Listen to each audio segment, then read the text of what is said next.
आरोग्य अंक में आयुर्वेदिक चिकित्सा पद्धति की दार्शनिक आधारशिला।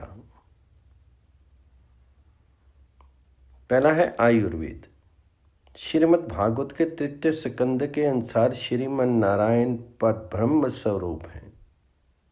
उनके नाभि कमल से स्फुरित शंभु ब्रह्मा जी शब्द ब्रह्मात्मक हैं। ब्रह्मा जी के पूर्व मुख से ऋग्वेद और आयुर्वेद की अभिव्यक्ति मान्य है। अतः आयुर्वेद को ऋग्वेदीय उपवेद माना गया है। पुष्टि कर्मांतगत आयुर्वेद होने से आयुर्वेद जगत में आयुर्वेद को अथर्ववेदीय मानने की प्रथा प्रसिद्ध है। भूतम भव्यम भविष्यम च सर्वम वेदात प्रसिद्ध्यस्ति के अनुसार जो कुछ त्रिकाल गर्भित वैद्य है वह वेद प्रतिपाद्य है। आयु के स्वरूप, आयु की रक्षा और वृद्धि एवं स्वस्थ जीवन से संबंध वेद विज्ञान आयुर्वेद है। जो आयु का वेद हो उसे आयुर्वेद कहते हैं। आयुषो वेदा आयुर्वेदा। आयुधारी जीवित नित्यज्ञ और अनुबंध पर्यायवाची शब्द हैं। शरीर, इंद्रियां, प्राण, अंतःकरण और आत्मा के संयोग सह स्थिति को आयु कहते हैं। वेदों का अर्थ वेद मूलक विज्ञान, विचार, तदर्थ और उपलब्धि है। विद विचार ने विनते, विद सत्तायाम विद्यते, विद लीलाभे विन्दति विन्दते वा। जिसमें आयु के स्वरूप अंत हेतु पर विचार किया गया है तथा जो आयु के अपघातक रोगों का निवारक तथा सर्वहितप्रद सुखद जीवन का आधायक है वह आयुर्वेद है।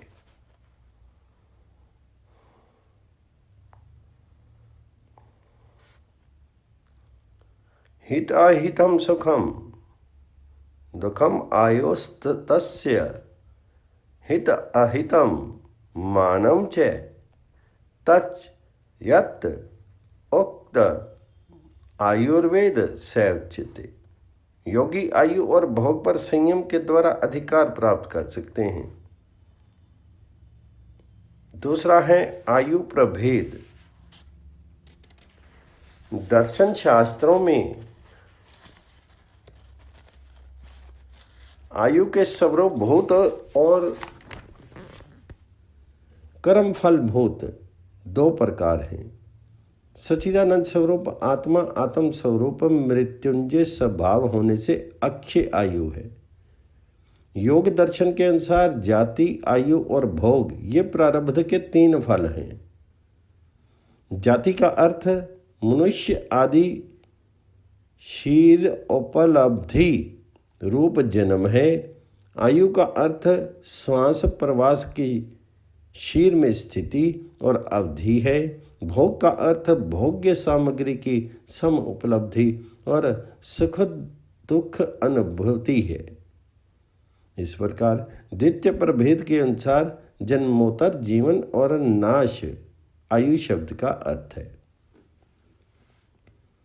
उक्त रीति से यद्यपि प्रारब्ध अधीन होने से आयु रक्षण और वृद्धि आदि में पुरुष प्रयत्न निरर्थक ही है, तथापि मनुष्य जीवन में तरु लता गुल्म एवं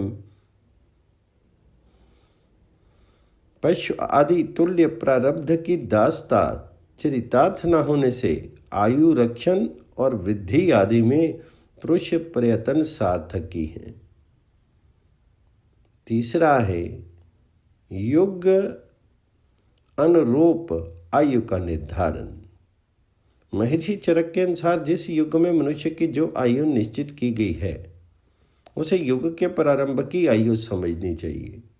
युग आयु के प्रति 100वें अंश में मनुष्य की सामान्य आयु में से 1 वर्ष की आयु क्षीण होती है। कलयुग के मनुष्यों की आयु सामान्य 100 वर्ष और परमाणु युग आयु दिव्य वर्ष 1200 भाग में 10 120 वर्ष है। कलयुग की पूर्ण आयु 4,32,000 वर्ष है। 4,32,000 भाग में 100 4,320 वर्ष कली के समाप्त होने पर मनुष्य की आयु 100 घटा में 1 99 वर्ष रह जाती है। इसी क्रम से आयु का ह्रास मान्य है। चौथा है आयुर्हेतु। अक्षय आयु की सम उपलब्धि मृत्युंजय स्वरूप अमृतक्षर आत्मा के बोध से संभव है। स्वस्थ सुखद आयु के लिए सात्विक संतुलित आहार, युक्त विहार, युक्त कर्म, युक्त निद्रा और युक्त अवबोध रूप संयमित जीवन एवं देव आराधन अपेक्षित है। पांचवा है आयुर्वेदिक चिकित्सा और चिकित्सक। वेदों की प्रमाणिकता संपन्न चिकित्सा पद्धति आयुर्वेद है। देहांत रंग आत्मा की मान्यता संपन्न चिकित्सा पद्धति आयुर्वेद है। देहनाश से आत्मा के अनाश की भावना संपन्न चिकित्सा पद्धति आयुर्वेद है। देही के अविद्या काम कर्म मूलक जन्म आदि की प्रस्थापना संपन्न चिकित्सा पद्धति आयुर्वेद है। देव आराधन और ईश्वर उपासन की उद्भावना संपन्न चिकित्सा पद्धति आयुर्वेद है। अतएव आस्तिक प्रस्थापन की चिकित्सा पद्धति आयुर्वेद है। रोग की निवृत्ति और स्वास्थ्य की अभिव्यक्ति में हेतुभूत द्रव्य आदि का योग औषधि है और स्वस्थ अभिव्यंजक व्यक्ति ही चिकित्सक है। सभी कर्मों की सिद्धि में सम्यक प्रयोग ही कारण होता है। चिकित्सा में सफलता चिकित्सक के संपूर्ण गुणों से युक्त होने की सूचना देती है। अभिप्राय ये है कि द्रव्य आदि का समुचित प्रयोग चिकित्सा में सफलता का द्योतक है और औषधि का समुचित प्रयोग चिकित्सक की श्रेष्ठता का द्योतक है। औषधि संरचना में प्रयुक्त द्रव्यों के नाम रूप गुण मिश्रण अनुपात प्रमाण देश काल आतुर की आयु प्रकृति के अनुरूप मात्रा अनुमान सेवन काल और संख्या प्रयोग अवधि आतुर की आर्थिक स्थिति आदि का जानकार हितैषी और तत्पर चिकित्सक धन्वंतरी के समान पूज्य है। ऐसे चिकित्सक ही भिषज कहने योग्य हैं। हिभेत्य समात रोगा जिससे रोग भयभीत हों वह चिकित्सक भिषज हैं। सभी औषधियों की युक्ति योजना सम्मिश्रण औषधि मात्रा और काल आदि पर निर्भर करती है। सिद्धि युक्ति में सन्निहित है। यही कारण है कि द्रव्यों के गुण धर्म आदि के मर्मज्ञ चिकित्सक से भी युक्ति का जानकार चिकित्सक सदैव श्रेष्ठ होता है। जो चिकित्सक प्रत्येक आतुर की परीक्षा करके देश काल के अनुसार इन औषधियों के योग मिश्रण को जानता है उसे उत्तम चिकित्सक कहा जाता है। छठा है आयुर्वेद प्रयोजन। स्वस्थस्य स्वास्थ्य रक्षणम आतुरस्य विकार पर शमन च। स्वास्थ्य की रक्षा की और रोगी के विकार का प्रशमन चिकित्सा शास्त्र के द्विविध प्रयोजन है। सातवां है आहार मीमांसा। अति भोजन और अधिक अनशन जीवन का घातक है। इसी अभिप्राय से भगवत गीता का वचन है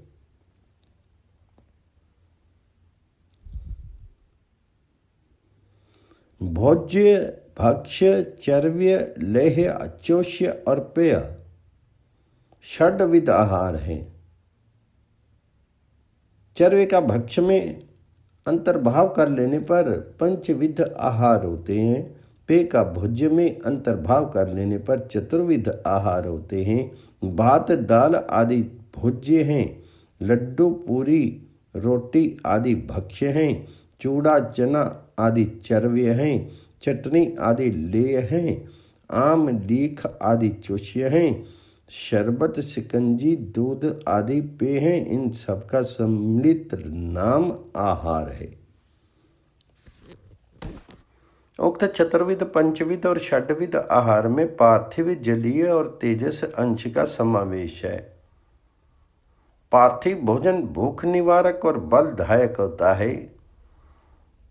अधाप्रद और तेजस प्राय उष्ण भोजन अग्निवर्धक तथा बल प्रदायक है।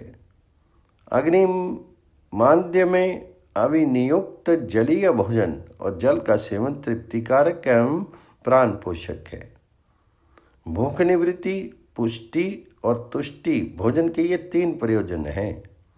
पार्थिव और अग्निवर्धक उष्ण है, अतएव आग्नेय भोजन के द्वारा उदर का आधा भाग, जल और पेय पदार्थों के द्वारा उदर का चौथाई भाग भरना चाहिए। शेष चौथाई भाग वायु के लिए रिक्त छोड़ देना चाहिए। तैत्तिरीय उपनिषद सम्मत पंचीकरण प्रक्रिया और छंदोग्य उपनिषद सम्मत त्रिविध करण प्रक्रिया का शास्त्र सम्मत सामंजस्य इस प्रकार है। पैंगलोपनिषद और त्रिशिखी ब्राह्मणोपनिषद के अनुसार वाक आकाशीय है। अपंचीकृत आकाश के चौथाई रजो अंश से वाक नामक कर्म इंद्रिय की अभिव्यक्ति होती है। वाक से शब्द उच्चारण भी वाक को शब्द गुणक आकाशीय सिद्ध करता है, परंतु तेजोमयी वाक इन छंदोग्य श्रुति से वाक की तेजोमयता भी सिद्ध है। वाक के अधिदेव पैंगलोपनिषद ने अग्नि को स्वीकार किया है। इस दृष्टि से वाक की तेजोमयता भी सिद्ध है। आकाशीय भोजन का अभाव होने से भी आहार प्रसंग में वाक की तेजमयता सिद्ध है। तेजस, स्वर्ण, भस्म आदि और तेजस प्राया दुग्ध आदि के सेवन से वाक की बलवता अनुभव सिद्ध है। प्राण की वायु रूपता स्पर्श गुण युक्तता के कारण है। यह तथ्य श्रुति स्मृति सिद्ध है। आहार प्रसंग में आपों में प्राणा कहकर के श्रुति ने प्राण की आपोमयता का प्रतिपादन किया है। इस प्रकार वायु का अंतर्भाव जल में श्रुतियों को अभीष्ट है। उक्त रीति से पार्थिव भोजन के द्वारा कर्म इंद्रियों में पार्थिव गुदा, ज्ञान इंद्रियों में पार्थिव घ्राण, अंतःकरण में पार्थिव अहंकार, प्राणों में पार्थिव प्राण का पोषण होता है। मल की निष्पत्ति भी पार्थिव भोजन से होती है। इसके अतिरिक्त सप्त धातुओं में मांस और मेद का पार्थिव भोजन से पोषण होता है। जलपान और जलीय भोजन के द्वारा कर्म इंद्रियों में वायव्य हाथ और जलीय उपस्थ, ज्ञान इंद्रियों में वायव्य त्वक और जलीय रसना, अंतःकरणों में वायव्य मन और जलीय चित्त तथा प्राणों में वायव्य व्यान और जलीय अपान का पोषण होता है। साथ ही मूत्र आदि की निष्पत्ति होती है। सप्त धातुओं में जलपान और जलीय भोजन से रस और रक्त का पोषण होता है। तेजस और तेजस प्राया भोजन करने पर कर्म इंद्रियों में आकाशीय वाक, आग्नेय पाद पांव का, ज्ञान इंद्रियों में आकाशीय श्रोत्र और आग्नेय नेत्र का, अंतःकरण में आकाशीय ज्ञातृत्व का और आग्नेय बुद्धि का, तथा प्राणों में आकाशीय, सामान और आग्नेय उदान का पोषण होता है। तेजस और तेजस प्राय भोजन से सप्त धातुओं में मज्जा और अस्थि का पोषण होता है। पार्थिव, जलीय और तेजस तीनों प्रकार के आहार शुक्र नामक सप्तम धातु के उत्पादक और पोषक हैं। निसर्ग सिद्ध जन्म लब्ध योग्यता के बल पर मरुस्थल, समुद्र और भूतल के विविध प्राणी बिना जल के प्राण युक्त, बिना अन्न के मनोयुक्त और बिना तेजस आहार के वाग युक्त दृष्टिगोचर होते हैं। त्रिवितकरण की प्रक्रिया के अनुसार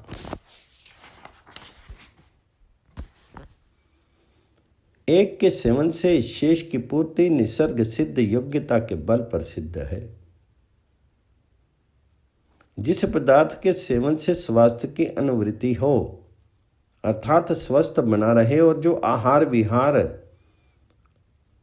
अजात अर्थात अनुत्पन्न विकारों को ना होने दे, उसका नित्य सेवन करना चाहिए। भौतिक जगत में पृथ्वी, जल, तेज एक दूसरे से संश्लिष्ट है। किसी भी वस्तु का स्थूल विभाग पृथ्वी की प्रधानता से संभव है। किसी भी वस्तु का सूक्ष्म विभाग जल की प्रधानता से संभव है। किसी भी वस्तु का अति सूक्ष्म विभाग तेज की प्रधानता से संभव है। पंचीकरण की प्रक्रिया में किसी भी वस्तु के स्थूल, सूक्ष्म, सूक्ष्मतर, सूक्ष्मतम और कारण संज्ञक पंच विभाग अभिष्ट है। जो अग्नि है वह पृथ्वी है, जो द्रव्य है वह जल है, जो उष्ण है वह तेज है, जो संचार युक्त है वह वायु है, जो सच्छिद्र है वह आकाश है। धारण पृथ्वी का कार्य है, पिंडीकरण जल का कार्य है, प्रकाशन तेज का कार्य है, अवकाश प्रदान आकाश का कार्य है। सेवित आहार से मधुर, अम्ल, लवण, तिक्त, कटु, कषाय नामक षड्विध रस निष्पन्न होते हैं। रस से शोणित, शोणित से मांस और मांस से मेद बनता है। मेद से स्नायु की उत्पत्ति होती है। स्नायु से अस्थि का उद्भव होता है। अस्थि में मज्जा की उत्पत्ति होती है। मज्जा से शुक्र का उद्भव होता है।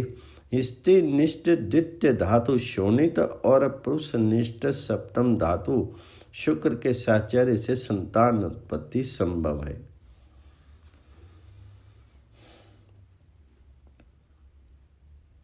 आहार सार सर्वस्व शुक्र है।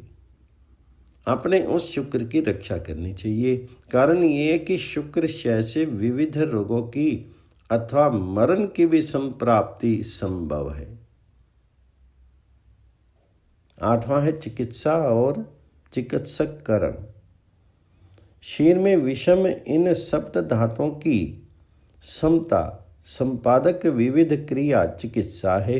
विविध धातुओं को सम करना चिकित्सक का कर्म है। शरीर में धातुओं की विषमता ना होने देना और सप्त धातुओं का शरीर अनुबंध देह संबंध बनाए रखना चिकित्सा कर्म का उद्देश्य है।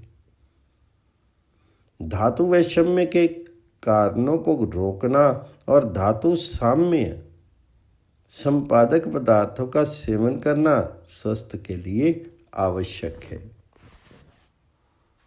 जिन कारणों से धातु विषम होते हों उनका त्याग करने से और जिनसे धातु सम होते हो उनके निरंतर सेवन करने से विषम धातुओं की निरंतर उत्पत्ति का नाश हो जाता है।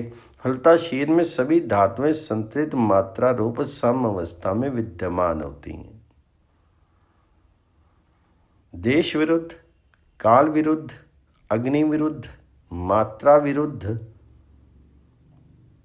स्वभाव के अनुकूल विरुद्ध, वात आदि विरुद्ध, संस्कार विरुद्ध, शीत उष्ण वीर्य विरुद्ध, कोष्ठ विरुद्ध, अवस्था विरुद्ध, कर्म विरुद्ध, अत्यंत भूख लगने पर भोजन मल मूत्र विसर्जन के बिना भोजन, परिहार विरुद्ध अर्थात गरिष्ठ आहार के बाद उष्ण वीर्य पदार्थ का सेवन, उपचार विरुद्ध अर्थात घृत आदि स्निग्ध वस्तु के सेवन के अनंतर शीतल जल सेवन। पाक विरुद्ध अर्थात अपक्व अतिपक्व दुष्ट दारू से पकाया भोजन। संयोग विरुद्ध अर्थात दुग्ध के साथ अम्ल रस का सेवन। हृदय विरुद्ध अर्थात अरुचिकर। संपद विरुद्ध अर्थात विकृत अपूर्ण शुष्क रस। और विधि विरुद्ध दोष दृष्टि युक्त व्यक्तियों के सम्मुखाहार अहितकर होने से त्याज्य होते हैं। उत्तम चिकित्सक देश काल आदि विरुद्ध आहार से रोगी को दूर रखते हैं। स्वस्थ लाभ की इच्छा वाले स्वयं ही देश काल आदि विरुद्ध आहार का सेवन नहीं करते। 9 है चिकित्सा के 4 चरण। सभी प्रकार के विकार और रोगों की शांति के लिए गुणवान चिकित्सक गुणयुक्त औषधि युक्त द्रव्य गुण संपन्न उपस्थाता परिचायक एवं गुणवान रोगी का होना परम आवश्यक है। 10वां है चिकित्सा।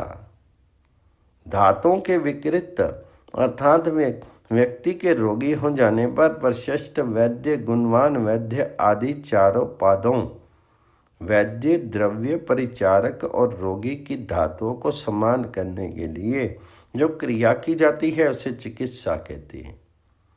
वात पित्त कफ तथा रस रक्त आदि सप्त धातुओं की विकृति विषम अवस्था में स्थिति को विकार कहते हैं। वात आदि त्रिविध दोषों तथा रस आदि सप्त धातुओं की सम अवस्था को प्रकृति कहते हैं। दूसरे शब्दों में आरोग्य निरोगता की सुख और विकृति विकार की दुख संख्या है। 10वां है शुद्ध चिकित्सा। वाग्भट के अनुसार जो चिकित्सा दोष का शमन करके उसे साम्य अवस्था में ले आए अर्थात रोग का शमन कर दे तथा अन्य रोग और दोष को उत्पन्न ना करे वह शुद्ध चिकित्सा है। जो प्राप्त रोग दोष का निवारण नहीं कर सके और विविध रोग दोषों को उत्पन्न भी कर दे वह तो चिकित्सा के नाम पर प्राणघातक प्रयोगी है। 12वां है चिकित्सा के 4 गुण। शास्त्र का सर्वतोमुखी ज्ञान चिकित्सा कर्म का बार बार प्रत्यक्ष परिज्ञान दक्षता और पवित्रता ये चिकित्सक के 4 गुण हैं। उत्तम चिकित्सक बनने के इच्छुक व्यक्ति को चिकित्सा तथा तत्व संबंधित शास्त्रों में उसके अर्थ भली भांति समझने में शास्त्रीय विधियों की प्रवृत्तियों में और औषधि निर्माण पंचकर्म आदि प्रयोग आदि रूप 4 विधियों में प्रवृत्त वैद्य को प्राण अभिसर कहते हैं। निदान रूप हेतु में लक्षण रूप लिंग में रोगों को शांत करने में और पुनः उत्पन्न ना होने देने में जो पूर्ण बोध रखता है वह सर्वश्रेष्ठ चिकित्सक ही राजवैद्य कहा जाता है। 13 है स्वस्थ के लक्षण। जिसके जीवन में दोष अग्नि धातु मलक्रिया सम हो तथा जो निर्मल शीर प्रसन्न इंद्रियां और मन से संपन्न हो वह स्वस्थ है। स्वस्थ प्रद उत्तम वैद्य के लक्षण। शस्त्र शास्त्र और जल अपने गुण और दोष की प्रवृत्ति के लिए पात्र प्रयोक्ता और बर्तन की अपेक्षा रखते हैं। अतः चिकित्सक कर्म में प्रवृत्त होने के पूर्व चिकित्सक अपनी प्रज्ञा को प्रशस्त रखे। विद्या अपने विषय का ज्ञान वितर्क विज्ञान प्रयोग विधि की जानकारी समृद्धि तत्परता और चिकित्सा रूप क्रिया ये 6 गुण जिस चिकित्सक में होते हैं वह सभी साध्य रोगों को चिकित्सक में सफल होता है।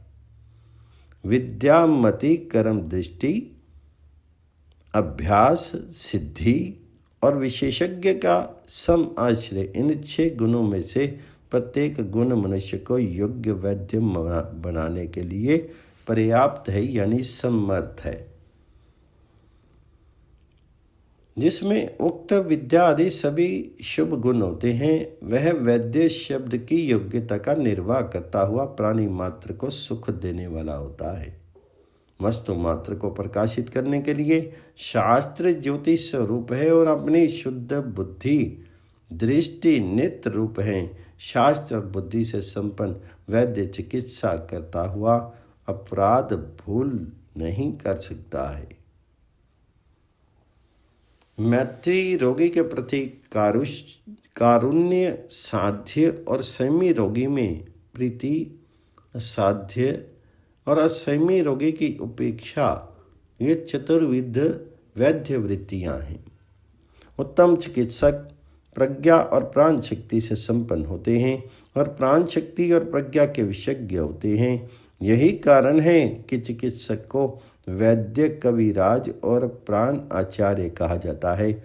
उन्हें सप्त धातु में शीर का और शरीरांत अंतर्गत नाड़ियों का भी सम्यक ज्ञान होता है। स्थूल शरीर में सूक्ष्म शरीर की और सूक्ष्म शरीर में कारण शरीर की अभिव्यंजकता बनी रहे। कारण शरीर जीव का अभिव्यंजक बना रहे। जीव शिव संज्ञक सर्वेश्वर से तदात्म्य पति लाभ कर सके, इन तथ्यों के जानकार वैद्य ब्रह्मातुल्य पूज्य हैं। स्थूल देहगत वात पित्त और कफ के स्वरूप स्वभाव प्रभाव और इसके शमन के उपायों का मर्मज्ञ वैद्य को होना चाहिए। सप्त धातु की विकृति संस्कृति आदि का विज्ञान भी वैद्य के लिए आवश्यक है। पृथ्वी और पार्थिव द्रव्यों का जल और जलीय पदार्थों का तेज और तेजस तत्वों का तथा वायु और वायव्य वस्तुओं का परिज्ञाता एवं इसके साधर्म्य वैधर्म्य के विज्ञाता उत्तम वैद्य हैं। 15वां है चिकित्सा के दार्शनिक आधारशिला। रोग और स्वास्थ्य का आश्रय स्थूल सूक्ष्म कारण त्रिविध शरीरों से युक्त जीव संज्ञक आत्मा है। कार्य कारण संघात रूप शरीर, कर्ता भोक्ता जीव, कारणात्मक सूक्ष्म शरीर, कारणगत विविध चेष्टा तथा प्रारब्धियां अनुग्राहक देव रूप देव, ये रोग और स्वास्थ्य के पंचविध हेतु हैं। आत्मा निर्विकार है। शीर इंद्रियां अंतःकरण के अध्यासिक योग से उसमें कर्तव्य और भोक्तित्व है।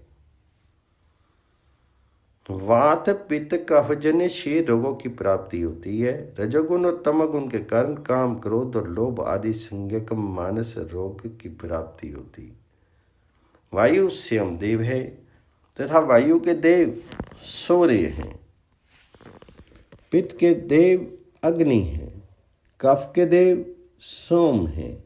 सूर्य अग्नि और सोम के कुपित होने से रोगों की और प्रसन्न होने से स्वास्थ्य की सिद्धि होती है। चोट लगने से जो व्रण वेदन आदि की प्राप्ति होती है वह अघातज रोग है। अघातज रोग त्वग आदि स्थूल शीर के अंतर्गत धातुओं को दोष युक्त बनाता है। पंचभूतों में आकाश पृथ्वी आदि भूत चतुष्टय का धारक है। पृथ्वी और जल के योग से कफ बनता है। तेज के योग से पित्त बनता है। वायु स्वयं वात है। पंचभूत और पंचीकरण की प्रक्रिया तैत्तिरीय उपनिषद के अनुसार है। छंदोग्य उपनिषद के अनुसार अन्न अर्थात पृथ्वी, अप अर्थात जल और तेजोरूप त्रिभुज से त्रिवितकरण की प्रक्रिया सत्य है। अन्न में आकाश का अंतर्भाव होता है। पृथ्वी और आकाश दोनों धारक हैं। जल में सोम और वायु का अंतर्भाव होता है। सोम और जल दोनों ही शीतल हैं। जल का तरंगायित रहना, प्रवाहयुक्त रहना वायु योग से संभव है। लोक में जलवायु का युगवत प्रयोग भी उक्त तथ्य को सिद्ध करता है। तेज में अग्नि और सूर्य का अंतर्भाव है। इस प्रकार कफ, वात और पित्त अन्न, जल और तेज क्रम से सिद्ध है। बार बार भीगते रहने पर वायु रोग की प्राप्ति भी जल और वायु की तारतम्य उत्पत्ति को सिद्ध करती है। वायु रोग की घनता व्यक्ति को अजगर सरीखा, अन्न पृथ्वीवत जड़ पराया बना देती है। इस प्रकार जलवायु और पृथ्वी की एक रूपता भी काल क्रम से सध जाती है। छांदोग्य उपनिषद के 6 अध्याय में अन्न को कृष्ण, जल को श्वेत और तेज को रक्त वर्ण माना गया है। वायु रोग की घनता व्यक्ति को अन्न संज्ञक, पृथ्वी तुल्य कृष्ण बना देती है। कफ, श्वेत और पित्त रक्त वर्ण का होता है। दर्शन प्रस्थान में सत्व, रजस और तमस त्रिगुण है। त्रिगुण की समावस्था प्रकृति है। प्रकृति कार्य आकाश आदि, कार्य प्रपंच विकृति है। चिकित्सा प्रस्थान में वात, पित्त, कफ रूपती धातु की साम्य अवस्था तथा तत्संभव स्वस्थ और सुख प्रकृति है। त्रिधातु की विषम अवस्था एवं तत्संभव रोग और दुख विकृति है। दोनों प्रस्थानों में सामंजस्य इस प्रकार है। आकाश, वायु, तेज, जल और पृथ्वी पंचभूत हैं। शरीर 5 भौतिक है। आकाश और तेज सत्व प्रधान है। वायु और जल रज प्रधान है। पृथ्वी तम प्रधान है। वायु के योग से वात, तेज के योग से पित्त और जल तथा पृथ्वी के योग से कफ की सिद्धि संभव है। चरक संहिता ने निज आगंतुक और मानस त्रिविध रोग माना है। वातज, पित्तज और कफज रोगों को निज कहा गया है। अग्निदा, आघात, विषाक्त भोजन आदि सेवन और भूत अवेश आदि का गुंतिक माने गए हैं। इष्ट को अप्राप्ति और इष्ट निवृत्ति तथा अनिष्ट संप्राप्ति संभव वेदना को मानस माना गया है। चंदन में सुगंधि स्वाभाविक है। मलिन द्रव्य के संसर्ग से दुर्गंधी है। आगंतुक दुर्गंधि का निवारण कर देने पर स्वभाव सिद्ध सुगंधि अभिव्यक्त हो जाती है। इसी प्रकार स्वास्थ्य आत्म परंपरा सिद्ध होने से स्वाभाविक है।